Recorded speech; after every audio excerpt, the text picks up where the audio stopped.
జై శ్రీమన్నారాయణ.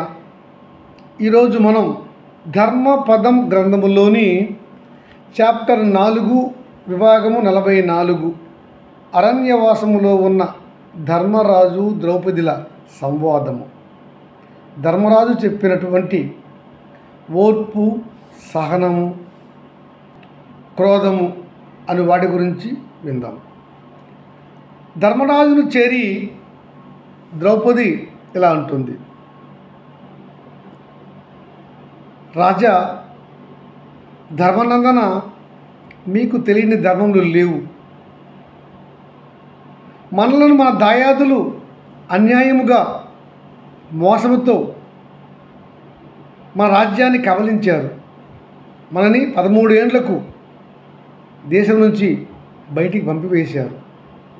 మనం నేడు వనవాసం చేస్తున్నాం. ఇక్కడ మనకు తినడానికి తిండి లేదు, ఉండడానికి గూడు లేదు. రోజు జంతువులతో, రాక్షసులతో మనకి ప్రమాదములే. ఏవైనా క్రతువులు చేయాలంటే సరైన వస్తు సామాగ్రి లేదు. పూజ్యులు, పెద్దలు, అతిథులు వస్తే వారికి అతిథి సత్కారం చేయడానికి కూడా మనకి ఇక్కడ వీలు లేకుండా పోయింది. మీరు మాత్రం రోజు ధర్మము ధర్మము ధర్మము అంటూనే ఉన్నారు. శత్రువులను క్షమిస్తూనే ఉన్నారు. ఇది ఏమి ధర్మం అంటుంది. సమాధానం చెప్తున్నాడు ధర్మరాజు. ద్రౌపది, నీకు కూడా ధర్మములు తెలియను, కానీ అడుగుతున్నావు. మనము ధర్మం బట్టి నడుచుకునే వారము కదా. ధర్మానికి విజయం రావాలంటే కొంతకాలం పడుతుంది. శత్రువుల యొక్క మోసాలు ఎంతో కాలము కొనసాగవు, కొంతకాలమే అవి కొనసాగును. దానికి కారణం వారి యొక్క పూర్వజన్మ సుకృతాలు కొంచెం ఉంటాయి. దానివల్ల వారు మోసములు, పాపములు, అధర్మములు చేస్తున్నా కూడా వర్ధిల్లుతారు కొంతకాలం. ఆ గత జన్మ పుణ్యకాలం అయిపోయిన తర్వాత వారు వారి పాపాలకు, మోసాలకు తప్పక ఫలితాన్ని అనుభవిస్తారు. అంతవరకు ధర్మంతో ఉన్నవారు ఓర్పు సహించాలి. రాజా, ఓర్పు, క్షమ, తేజస్సు అవునవి కొంతవరకే రాజు ఉపయోగించాలి కదా. అనుక్షణము వాటిని అనుసరిస్తూ ఉంటే ఆ రాజును ప్రజలు బలహీనుడు అని అనుకునే ప్రమాదము ఉన్నది కదా.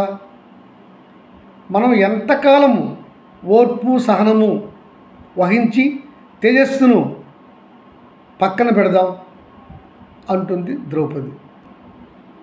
ఎంతకాలం క్షమ మనం ఉపయోగిస్తూ ఉంటాం శత్రువులపైన అని బాధపడుతుంది ఆమె. ధర్మరాజు మిన్నకున్నాడు. అప్పుడు మళ్ళీ అంటుంది ద్రౌపది మాత: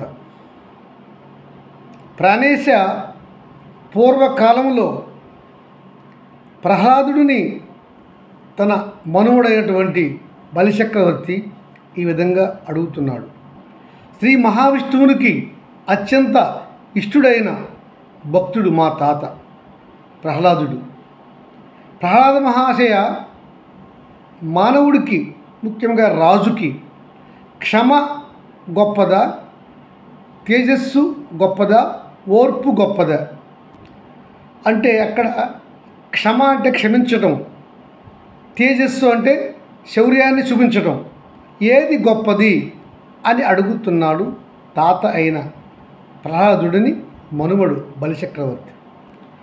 నాయన రాజా బలిచక్రవర్తి, సర్వవేళలలో రాజు అనేవాడు ఓర్పు వహిస్తూ ఉంటే అతనికి చేటు కాలం వస్తుంది. ఎల్లవేళలా ఓర్పు రాజు వహించరాదు.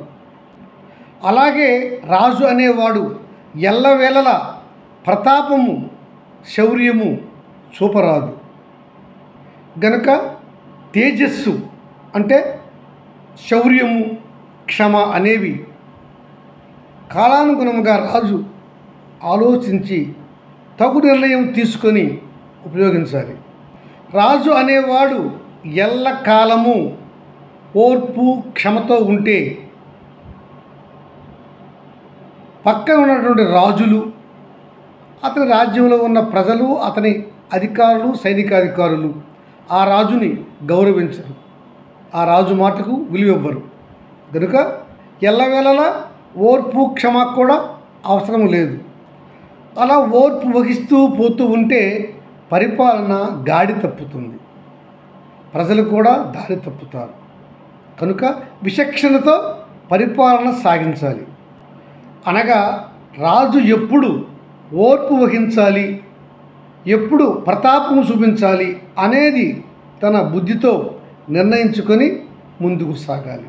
అప్పుడే ఆ రాజు యొక్క పరిపాలన విజయవంతంగా సాగుతుంది అని చెప్పుకొచ్చాడు ప్రహ్లాదుడు తన మనుమడైనటువంటి బలిచక్రవర్తికి.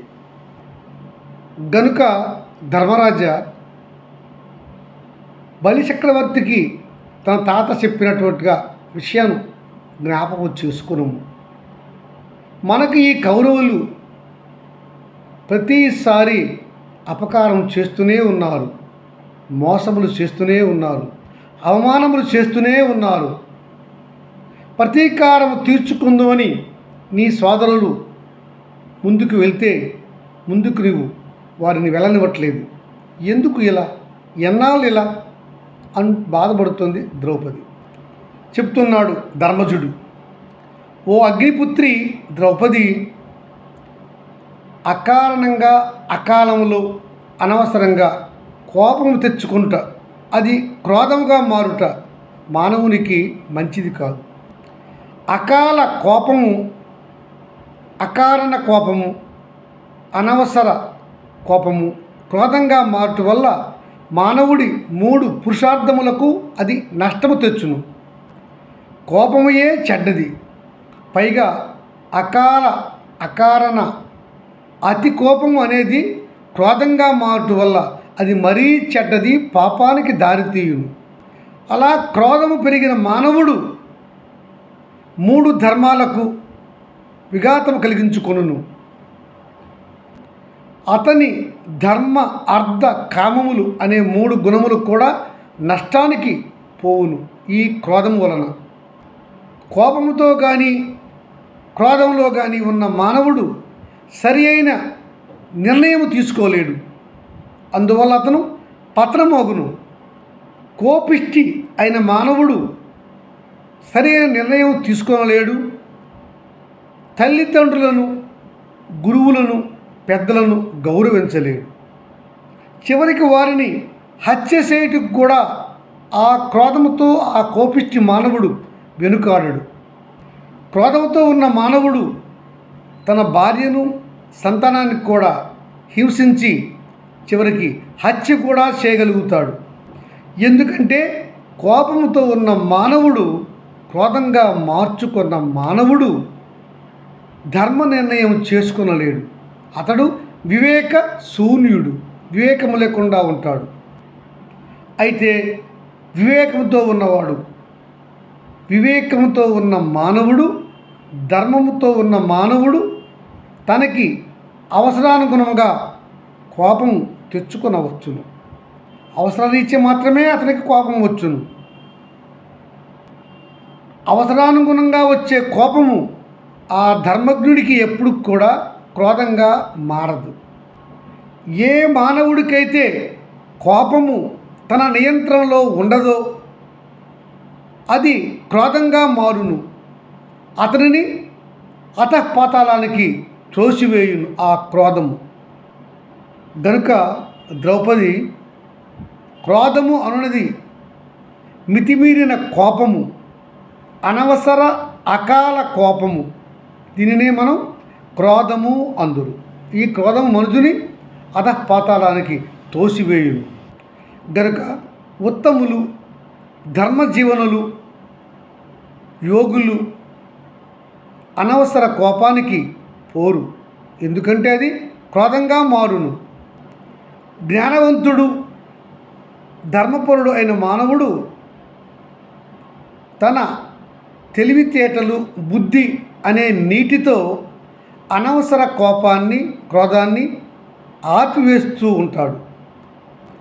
అతని జ్ఞానము అతని క్రోధాన్ని అణిచివేయును.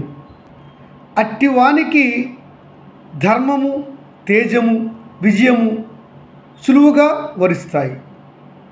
అతనికి కామ్యార్థములు సులువుగా వరిస్తాయి. ఇక్కడ కామ్యార్థము అంటే కామము అంటే స్త్రీ కోరిక అని కాదు. వస్తువులపైన ఇతర వాటిపైన ఉండే కోరికలను కూడా కామము అనే అంటారు. సతీ ద్రౌపది, నేను ధర్మముతో ఉండే ధర్మజీవనుడును. నాకు ధర్మ పదం ఇష్టము. నా జీవనము నీకు తెలియను కదా. నా జీవనము ధర్మ పదమే.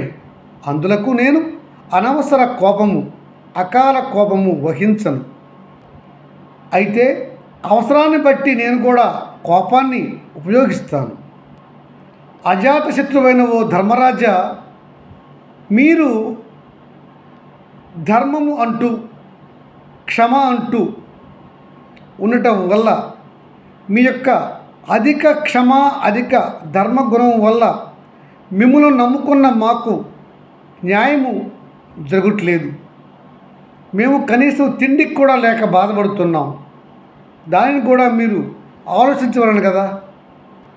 ఇంతటి అధిక క్షమాగుణము ఆ దుర్మార్గులైన ధార్తరాష్ట్రులపై అవసరమా? ఓ శీలవతి ద్రౌపది, వినుము. ఓర్పు అనున్నది మానవునికి ఒక గొప్ప వరము, గొప్ప ధర్మగుణం. ఓర్పు వల్ల మానవుడు తప్పక విజయమును పొందును. ఇందులో సందేహమే లేదు. ఓర్పుతో ఉన్న మానవుడు తప్పక విజయం పొందును అన్నది వాస్తవం. ఓర్పుతోనే కార్య సాధన చేసుకోవలను.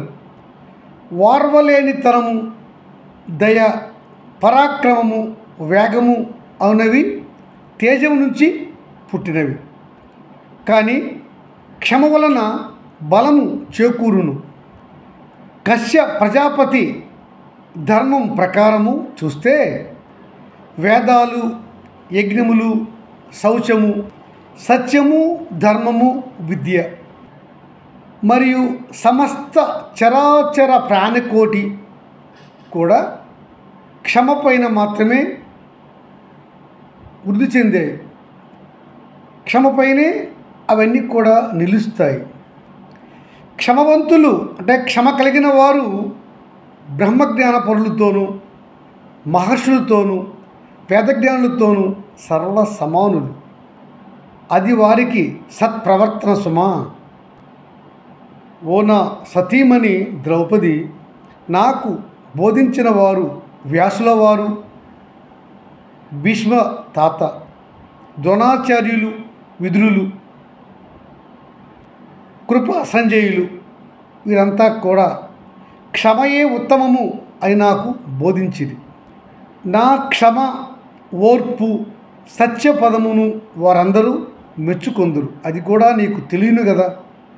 దుర్యోధనుని క్షమాహీనత, అధర్మ ప్రవర్తన, క్రోధము, అసత్య పలుకులు అతనికే కాక అతని సర్వ ధార్తరాష్ట్రులందరికీ చేటు తేగలదు.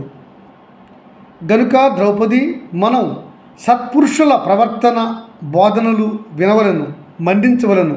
ఆ విధంగా మనం నడుచుకోవలను.